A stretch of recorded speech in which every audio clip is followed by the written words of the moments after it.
Hello അസ്സലാമു അലൈക്കും. അപ്പോൾ ഇന്നത്തെ ഇഫ്താറിൻ്റെ വിശേഷങ്ങളൊക്കെ ഉൾപ്പെടുത്തിയിട്ടുള്ളൊരു വ്ളോഗാണ് കേട്ടോ.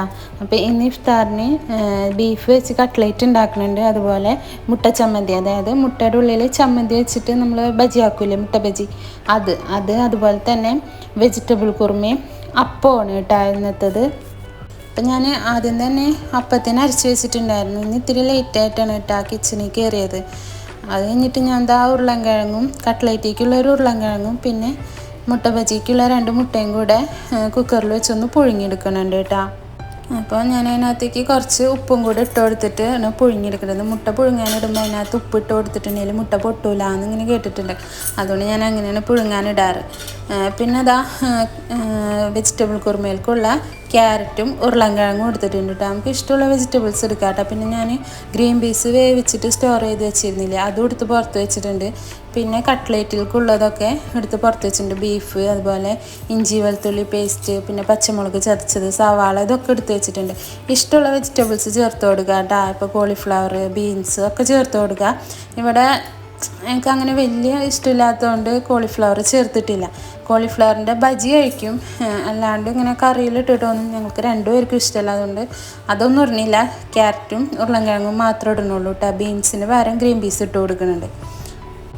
അപ്പം അതൊക്കെ ഒന്ന് കട്ട് ചെയ്തെടുക്കണം കേട്ടോ. ഉരുളൻകിഴങ്ങും ക്യാരറ്റും കൂടെ ഞാൻ എപ്പോഴും കുക്ക് ചെയ്യുന്നതിന് മുന്നേ എന്തൊക്കെയാണോ ഒന്ന് ഉണ്ടാക്കാൻ ഉദ്ദേശിക്കുന്നത് അതിന് വേണ്ട സാധനങ്ങളൊക്കെ ആദ്യം അരിഞ്ഞ് അതിനൊക്കെ അടുപ്പിച്ച് വയ്ക്കും. അപ്പോൾ പിന്നെ നമുക്ക് പെട്ടെന്ന് കുക്ക് ചെയ്തെടുക്കാൻ പറ്റും. അപ്പോൾ അതാണ് ഇപ്പോൾ ചെയ്തുകൊണ്ടിരിക്കുന്നത്. അപ്പോൾ ഉരുളൻകിഴങ്ങ് അരിഞ്ഞിട്ട് ഞാനൊരു പാത്രത്തിൽ വെള്ളം എടുത്തിട്ട് അതിനകത്ത് ഇട്ട് വെച്ചിനി. ഇപ്പോൾ ഈ ക്യാരറ്റ് അരിഞ്ഞതും കൂടെ ആ വെള്ളത്തിൽ ഇട്ടിട്ട് വേണം കഴുകിയെടുക്കാനായിട്ട്.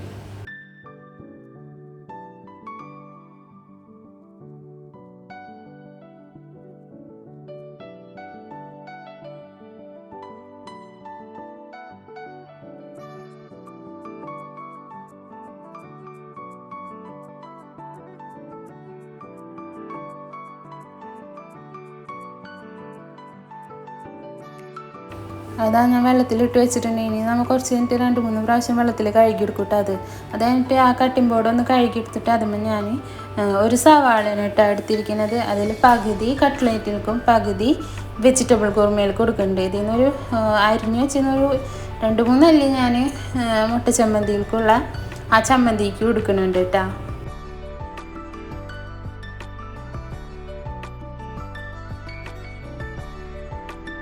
അപ്പോൾ സവാളൊക്കെ ഇവിടെ അരിഞ്ഞെടുത്ത് കഴിഞ്ഞിട്ടുണ്ട്.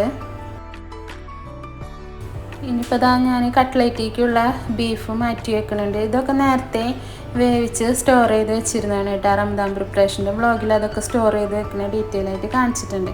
പിന്നെ പച്ചമുളക് ചതച്ചതില്ലേ, അതും ഇതിനകത്തേക്ക് കട്ട്ലേറ്റിലേക്ക് എടുത്തിട്ടില്ല. ഞാൻ മറ്റേ വെജിറ്റബിൾ കുറുമയിൽക്കും അതുപോലെ മുട്ട ബജിയിൽക്കുള്ള ആ ചമ്മന്തിയിൽക്കുമാണ് എടുത്തിട്ടുള്ളൂ കേട്ടോ. അത് കഴിഞ്ഞിട്ട് പിന്നെ ഇത് ഇഞ്ചി വെളുത്തുള്ളി പേസ്റ്റാണ് കട്ട്ലേറ്റിലേക്ക് എടുത്തേക്കുന്നത്. കുറുമക്കറികൾക്കും മുട്ട ബജികൾക്കും ഞാൻ ഇഞ്ചി മാത്രം ചതച്ച് കുഞ്ഞാക്കി അരിഞ്ഞതില്ലേ, അതാണ് കേട്ടോ എടുത്തത്. ഇനിയിപ്പോൾ കുറുമക്കറികൾക്ക് നമുക്ക് കുറച്ച് സ്പൈസസ് വേണം. ഏലക്കായ, കറിയാമ്പൂ, കറുവപ്പട്ട, ഇത് 3 വേണം. അപ്പോൾ അതും ഞാൻ ഇച്ചിരി എടുത്തിട്ടുണ്ട് കേട്ടോ. അധികം എടുത്തിട്ടില്ല. ഒരു 3 ഏലക്കായ, 4 കറിയാമ്പൂ, ഒരു ചെറിയ കഷ്ണം പട്ട, ഇത്രയാണ് കേട്ടോ എടുത്തിട്ടുള്ളത്. അപ്പോൾ കുറുമക്കറികൾക്ക് വേണ്ടത് ഇവിടെ എടുത്ത് വെച്ചിട്ടുണ്ട്. അതുപോലെ തന്നെ മുട്ട ബജിയിലത്തെ ചമ്മന്തിക്ക് എടുത്ത് വെച്ചിട്ടുണ്ട്, കട്ട്ലേറ്റിക്ക് എടുത്ത് വെച്ചിട്ടുണ്ട്. ഇനിയിപ്പോൾ അരിഞ്ഞു വെച്ച ക്യാരറ്റും ഉരുളൻകിഴങ്ങും നന്നായിട്ടൊന്ന് കഴുകി എടുത്തിട്ടുണ്ട് കേട്ടോ. അപ്പോഴത്തേനും നമ്മുടെ വേവിക്കാൻ വെച്ചിട്ടുള്ള ഉരുളൻകിഴങ്ങും മുട്ടയും ആയിട്ടുണ്ട്. ഇതുപോലെ കത്തി വെച്ചിട്ടൊന്ന് കുത്തി നോക്കിയിട്ട് വേണം എടുക്കാൻ. ചില സമയത്ത് ഉരുളൻകിഴങ്ങ് പകുതിയോളം വെന്തിട്ടുണ്ടാകും, അങ്ങനെ ഇട്ടായിരുന്നു. അപ്പോൾ ഇത് കറക്റ്റ് വെന്ത് കിട്ടിയിട്ടുണ്ട്. ഇനി ഇതിപ്പോൾ ചൂടാറാൻ വേണ്ടിയിട്ട് അവിടെ എടുത്ത് വെച്ചിട്ടാണ്. ഇനിയിപ്പോൾ മുട്ട ചമ്മന്തിയിലേക്കുള്ളത്, അതായത് മുട്ട ബജിയുടെ ഉള്ളിൽ ഈ ചമ്മന്തി ഫില്ല് ചെയ്തിട്ടായ ഒരു സംഭവമാണ്. അത് ഞാൻ ഇൻസ്റ്റാഗ്രാമിലും ഷോർട്സിലായിട്ട് ഡീറ്റെയിൽ ആയിട്ട് ഇട്ടിട്ടുണ്ട് കേട്ടോ. ആ ചമ്മന്തി ഒന്ന് അരച്ചെടുക്കുന്നുണ്ട്. വേറെ ഒന്നുമില്ല, ഈ ചമ്മന്തി ഇതിങ്ങനെ അരച്ചെടുക്കുക. അത് കഴിഞ്ഞിട്ട് അതിനകത്ത് മുട്ടയുടെ ഉണ്ണിയില്ലേ, അത് ഇട്ടിങ്ങായിട്ട് നന്നായിട്ടൊന്ന് മിക്സ് ചെയ്തിട്ട് നമ്മൾ മുട്ട ബജികൾക്ക് എങ്ങനെയാണ് പൊരിക്കുന്നത്, അപ്പോൾ ആ ഉണ്ണി ഇരിക്കുന്ന ഭാഗത്ത് ആ ചമ്മന്തിയും ഉണ്ണിയും കൂടെ മിക്സ് ചെയ്തിട്ടുള്ളത് ഫില്ല് ചെയ്ത് കൊടുക്കും. എന്നിട്ട് മാവിൽ മുക്കി പൊരിക്കും. അത്രേ ഉള്ളൂ കേട്ടോ. അത് കഴിഞ്ഞിട്ട് ഞാൻ ആദ്യം തന്നെ ഇതാ കുറുമക്കറി വെക്കാമെന്ന് വിചാരിച്ചു. അതിന് വേണ്ടിയിട്ട് വെളിച്ചെണ്ണ ഒഴിച്ച് കൊടുത്ത് വെളിച്ചെണ്ണ ചൂടായി വന്നപ്പോൾ ഏലക്കായ കരയാമ്പൂ പട്ടാത് ഇട്ട് കൊടുത്തു. അത് കഴിഞ്ഞിട്ട് ഇഞ്ചി ചതച്ചതും പച്ചമുളക് ചതച്ചതും ഇട്ട് കൊടുത്ത് അതൊന്ന് ഇനി നന്നായിട്ട് മൂത്ത് വരുമ്പോൾ വേണം നമുക്ക് സവാള ഇട്ട് കൊടുക്കാൻ. വെളുത്തുള്ളി വേണമെന്നില്ല കേട്ടോ അതിനകത്ത്. അപ്പോൾ അതായത് ഒന്ന് മൂത്ത് വന്നപ്പോൾ സവാള ഇട്ട് കൊടുത്തിട്ടുണ്ട്. ഇനി സവാള ഒന്ന് പെട്ടെന്ന് വാടി വരാനായിട്ട് ഞാൻ അതിനകത്തേക്ക് കുറച്ച് ഉപ്പിട്ട് കൊടുത്തിട്ടുണ്ട് കേട്ടോ. ഇതൊന്ന് നന്നായിട്ട് വാടി കിട്ടണം.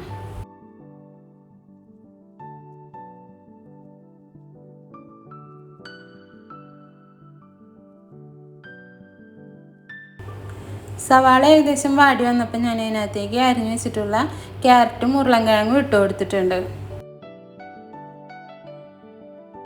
ഇനി ഇതൊന്ന് നന്നായിട്ട് മിക്സ് ചെയ്തെടുക്കുക. അത് കഴിഞ്ഞിട്ട് ഞാൻ ഇതിനകത്തേക്ക് നമ്മുടെ വെള്ളമാണ് കേട്ടോ ഒഴിച്ച് കൊടുക്കുന്നത്. 1-ാം പാൽ 2-ാം പാൽ എന്നുള്ള കണക്കാണ് ചെയ്യുന്നതെന്നുണ്ടെങ്കിൽ ഈ വെള്ളത്തിന് പകരം 2-ാം പാൽ ഒഴിച്ച് കൊടുത്താൽ മതി. അപ്പം ഞാൻ നല്ല കട്ടിയുള്ള തേങ്ങാപ്പാൽ മാറ്റി വെച്ചിട്ടുണ്ട്. അങ്ങനെ 1-ാം പാൽ 2-ാം പാൽ എന്നുള്ളത് ചെയ്യുന്നില്ല. അതുകൊണ്ട് ഞാൻ വെള്ളം ഒഴിച്ച് വേവിച്ചിട്ട് പിന്നെ കട്ടിയുള്ള തേങ്ങാപ്പാൽ ഒഴിച്ച് കൊടുക്കുന്നത് ചെയ്യാം. പിന്നെ അതവിടെ ഒന്ന് വേവിക്കാൻ വേണ്ടി വെച്ചിട്ടുണ്ട്. ഇനിയിപ്പോൾ അതാ ഞാൻ ആ മുട്ട ഒന്ന് തൊലി കളഞ്ഞെടുക്കുന്നുണ്ട്. അതുപോലെ ഉരുളൻകിഴങ്ങ് ഒന്ന് തൊലി കളഞ്ഞെടുക്കുന്നുണ്ട്.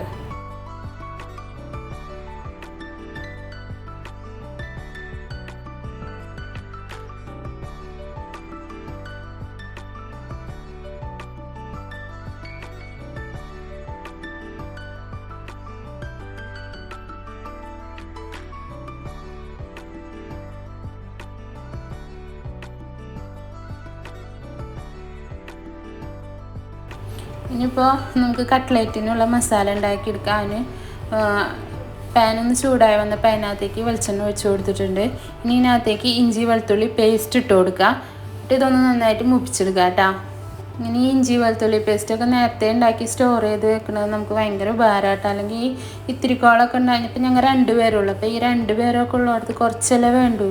അപ്പോൾ ആ സമയത്ത് ഒരു തരിക്ക് വേണ്ടിയിട്ട് നമ്മൾ നന്നാക്കി അരച്ചെടുക്കുന്നതിൻ്റെ ഒക്കെ സമയം വേസ്റ്റ് ആവുന്നതിനേക്കാളും ഒരുപാട് ഉപകാരമായിട്ട് തോന്നിയിട്ടുണ്ട് ഇങ്ങനെ സ്റ്റോർ ചെയ്ത് വെക്കണത് കേട്ടോ. അപ്പോൾ അതൊന്ന് മൂത്ത് വന്നപ്പോൾ ഞാൻ അതിനകത്തേക്ക് കറിവേപ്പിലയും അതുപോലെ തന്നെ സവാളയൊക്കെ ഇട്ട് കൊടുത്തിട്ടുണ്ട് കേട്ടോ. നേരത്തെ കുറുമക്കറിയിലും ഞാൻ കറിവേപ്പില ഇട്ട് കൊടുത്തിട്ടുണ്ടായിരുന്നു കേട്ടോ. ഇനി ഇതിനകത്തേക്ക് പൊടികൾ ചേർത്ത് കൊടുക്കാം. ഞാനിവിടെ കറി മസാലപ്പൊടി ചേർത്ത് കൊടുക്കുന്നുണ്ട്. അതുപോലെ മുളക് പൊടി ചേർത്ത് കൊടുക്കുന്നുണ്ട്. പിന്നെ മഞ്ഞൾപ്പൊടി ചേർത്ത് കൊടുക്കുന്നുണ്ട്. കുരുമുളക് പൊടി ചേർത്ത് കൊടുത്തിട്ടുണ്ട്. നല്ല ജീരകത്തിൻ്റെ പൊടി ചേർത്ത് കൊടുത്തിട്ടുണ്ട്. ഇനി ഇത് നന്നായിട്ടൊന്ന് ഈ പൊടികളുടെ പച്ചമണം മാറി വരുന്ന നേരം ഒന്ന് ഇളക്കിയെടുക്കാം കേട്ടോ. അത് കഴിഞ്ഞിട്ട് നമ്മൾ ഇതിനകത്തേക്ക് ബീഫ് ഇട്ട് കൊടുത്തിട്ടുണ്ട് കേട്ടോ. നല്ല ടേസ്റ്റാണ് കേട്ടോ. ബീഫും മല്ലിയില ഇട്ട് കൊടുത്തിട്ടുണ്ട്. ഈ ഒരു മസാല നല്ല ടേസ്റ്റാണ് കേട്ടോ. ഒരുപാട് ഉരുളൻകിഴങ്ങ് ഇട്ട് മിക്സ് ചെയ്യാണ്ട് ചെയ്തെടുക്കുമ്പോൾ നല്ല ടേസ്റ്റായിട്ട് തോന്നാറുണ്ട്. പിന്നെ ഞാൻ ഇതിനകത്ത് കുറച്ച് ഉപ്പിട്ട് കൊടുത്തിട്ടുണ്ട്. അപ്പോൾ നമ്മൾ ഉരുളൻകിഴങ്ങ് മിക്സ് ചെയ്യുന്ന സമയത്ത് ഇനി ഉപ്പിട്ട് കൊടുക്കൂല കേട്ടോ. പിന്നെ ഈ ഒരു മസാലയിൽ തക്കാളി ചേർത്ത് കൊടുക്കുന്നവരുണ്ട്. ഞാൻ ചേർത്ത് കൊടുത്തിട്ടില്ല കേട്ടോ തക്കാളി. ഈ തക്കാളി ചേർത്ത് കൊടുക്കുന്നതിനേക്കാളും ഒന്നും കൂടെ രസമായിട്ട് തോന്നിയിട്ടുണ്ട് ഇങ്ങനെ ഉണ്ടാക്കിയെടുക്കുമ്പോൾ. ഇനിയിപ്പോൾ അതാ ഞാൻ വേവിച്ച് വെച്ച ഉരുളൻകിഴങ്ങ് ഇതുപോലെ ഒന്ന് ഉടച്ചെടുക്കുന്നുണ്ട്. ഇനി ആ ഉടച്ച് വെച്ച ഉരുളൻകിഴങ്ങ് ഈ മസാലയ്ക്ക് ഇട്ട് കൊടുക്കുക. തീ ഓഫ് ചെയ്തിട്ടേക്കണം കേട്ടോ. ഇനി ഇത് നന്നായിട്ടൊന്ന് മിക്സ് ചെയ്തെടുക്കാം.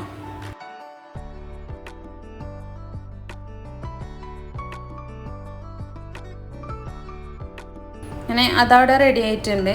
ഇനിയിപ്പോൾ നമുക്ക് കുറുമക്കറിയിലേക്ക് വേണ്ട തേങ്ങാപ്പാലിനുള്ള തേങ്ങ ഒന്ന് അരച്ചെടുക്കാം. അപ്പോൾ ഇത് നല്ല കട്ടിക്ക് അരച്ചെടുക്കണം കേട്ടോ. അപ്പോൾ ഞാൻ ചൂടുവെള്ളം ഒഴിച്ചിട്ടാണ് ഇത് അരച്ചെടുത്തിട്ടുള്ളത്. ഇനി ഇത് അരിച്ച് പാലെടുക്കാം. അപ്പോഴത്തേനും അത് ഏകദേശം വെന്ത് വന്നിട്ടുണ്ട്. ഇതിനകത്തേക്ക് ഇനി ഞാൻ വേവിച്ച് വെച്ച് ഗ്രീൻ പീസ് ഇട്ട് കൊടുക്കുന്നുണ്ട് കേട്ടോ. ഗ്രീൻ പീസൊക്കെ നേരത്തെ തന്നെ ഉപ്പിട്ട് വേവിച്ച് സ്റ്റോർ ചെയ്ത് വെച്ചിരുന്നതാണ് കേട്ടോ. അപ്പോൾ അത് അതിനകത്തേക്ക് ഇട്ട് കൊടുത്തിട്ട് നന്നായിട്ടൊന്ന് മിക്സ് ചെയ്തെടുത്തിട്ടുണ്ട്. ഇനിയിപ്പോൾ നമ്മൾ അടിച്ച് വെച്ചിരിക്കുന്ന ആ തേങ്ങാപ്പാൽ ഒഴിച്ച് കൊടുക്കുന്നുണ്ട്.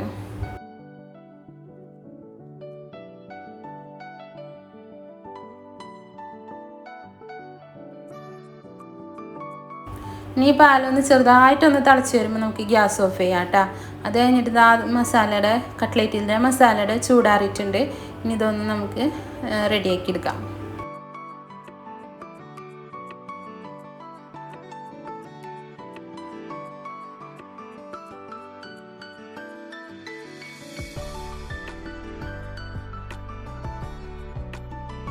ഞാൻ കട്ട്ലേറ്റിൽക്കുള്ളതൊക്കെ ഒന്ന് ഇതാക്കി വെച്ചിട്ടുണ്ട്. ഇനി ഒരു മുട്ട ഉടച്ച് വെച്ചിട്ട് അതിനകത്ത് മുക്കിയിട്ട് വേണം നമുക്ക് പൊരിച്ചെടുക്കാനായിട്ട്. പിന്നെ ബ്രെഡ് പൊടിച്ചതും നേരത്തെ തന്നെ ചെയ്ത് വെച്ചതുണ്ടായിരുന്നു. അപ്പോൾ ആ മുട്ടയിലൊന്ന് മുക്കി കൊടുക്കുക, എന്നിട്ട് ബ്രെഡ് ക്രംസിലൊന്ന് മുക്കി കൊടുത്തിട്ട് മാറ്റി വയ്ക്കാം.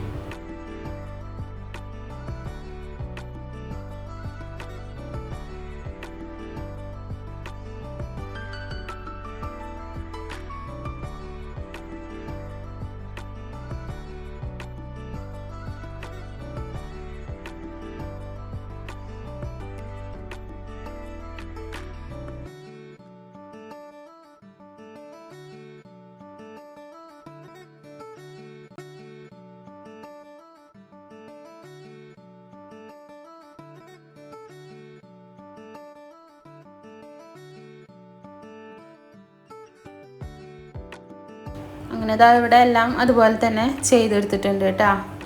ഇതിൻ്റെ ഇടയിൽ ഞാനിവിടെ മറ്റേ മുട്ട ബജിലത്തെ ആ ഒരു സംഭവം റെഡിയാക്കി എടുത്തിട്ടുണ്ട്. അതിൻ്റെ വീഡിയോ ഷോർട്സിലും ഇൻസ്റ്റഗ്രാമിലും വരും കേട്ടോ. അതൊന്ന് ആദ്യം തന്നെ മുട്ട ബജി ഒന്ന് ഫ്രൈ ചെയ്തെടുക്കുന്നുണ്ട്.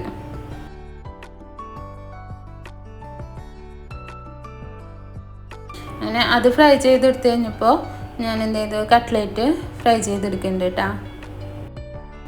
ഇതുപോലെ ഒന്ന് കട്ട്ലേറ്റ് ചെയ്ത് നോക്കിട്ടാ. നമ്മൾ കട്ട്ലേറ്റൊക്കെ ഉണ്ടാക്കുമ്പോൾ കുറേ ഉരുളൻകിഴങ്ങ് ചേർക്കുന്നതിനേക്കാളും ഒന്നും കൂടെ ടേസ്റ്റ് ഉണ്ട്. മസാല ഒന്ന് ഡ്രൈ ആക്കിയിട്ട് ഉണ്ടാക്കിയിട്ട് അതിൽ കുറച്ച് ഉരുളൻകിഴങ്ങ് ചേർത്തിട്ട് ഇതുപോലെ ചെയ്തെടുക്കുമ്പോൾ നല്ല രസമുണ്ട് കേട്ടോ. അത് കഴിഞ്ഞിട്ട് ഞാൻ എന്താ ജ്യൂസ് തണ്ണിമത്തനാണ് കേട്ടോ ജ്യൂസ് അടിക്കുന്നത്. അപ്പോൾ മിക്സിയിലിട്ട് അടിച്ചെടുക്കല്ല ചെയ്യുന്നത്. നമ്മളിങ്ങനെ ചൂട് സമയത്തൊക്കെ നാട്ടിൽ ഈ തണ്ണിമത്തൻ്റെ സീസണിലൊക്കെ റോഡ് സൈഡിൽ ഇങ്ങനെ ഉണ്ടാവില്ലേ, ബക്കറ്റിൽ ഇങ്ങനെ വിൽക്കാൻ വെച്ചിട്ടുണ്ടാവില്ലേ, ഇങ്ങനെ കൊത്തിയരിഞ്ഞിട്ടുള്ള ഇത്, അതുപോലെ ആക്കിയെടുക്കാമെന്ന് വിചാരിക്കുന്നത്. അപ്പോൾ അതിന് വേണ്ടിയിട്ട് ഞാൻ ആദ്യം തന്നെ തണ്ണിമത്തനൊന്ന് തൊണ്ട് കളഞ്ഞിങ്ങാണ്ട് ഒരു പാത്രത്തേക്ക് അരിഞ്ഞെടുക്കുന്നുണ്ട്.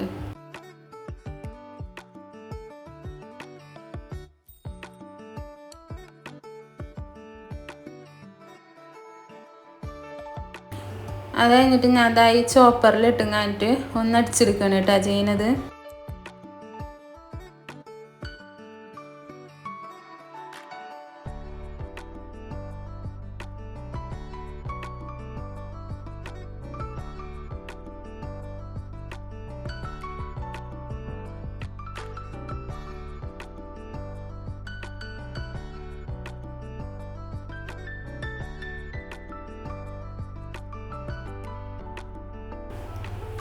ഇതുപോലെ ഒന്ന് അടിച്ചെടുക്കണം. അപ്പോൾ നമുക്ക് ഇങ്ങനെ ഭയങ്കരമായിട്ട് അരിഞ്ഞിട്ടല്ല ഇങ്ങനെ കടിക്കാനുള്ള ഭാഗത്തിന് കിട്ടും. അപ്പോൾ അതുകൂടെ ഞാനിപ്പോൾ മധുരം ഇട്ട് കൊടുത്തിട്ടില്ല. ഇനിയിപ്പോൾ ഞാൻ ഇതിനകത്തേക്ക് ആവശ്യത്തിനുള്ള പഞ്ചസാര ഇട്ട് കൊടുക്കുന്നുണ്ട്. നന്നായിട്ടൊന്ന് ഇളക്കിയെടുക്കുന്നുണ്ട് കേട്ടോ. ശരിക്കും ഇങ്ങനെ മാത്രമാണ് കുടിക്കണമെന്നുണ്ടെങ്കിൽ പഞ്ചസാര ഇടണ്ട. തണ്ണിമത്തന് നല്ല മധുരമുണ്ട്. പക്ഷെ ഞാൻ ഇതിനകത്തേക്ക് കുറച്ച് തണുത്ത വെള്ളം കൂട്ടുന്നുണ്ട്. അത് കാരണമാണ് പഞ്ചസാര ഇട്ട് കൊടുത്തത് കേട്ടോ. കണ്ടില്ലേ, ഇതുപോലെ തരിതരിയായിട്ട് കിട്ടും. നല്ല രസമായി ഇങ്ങനെ കുടിക്കാനായിട്ട്.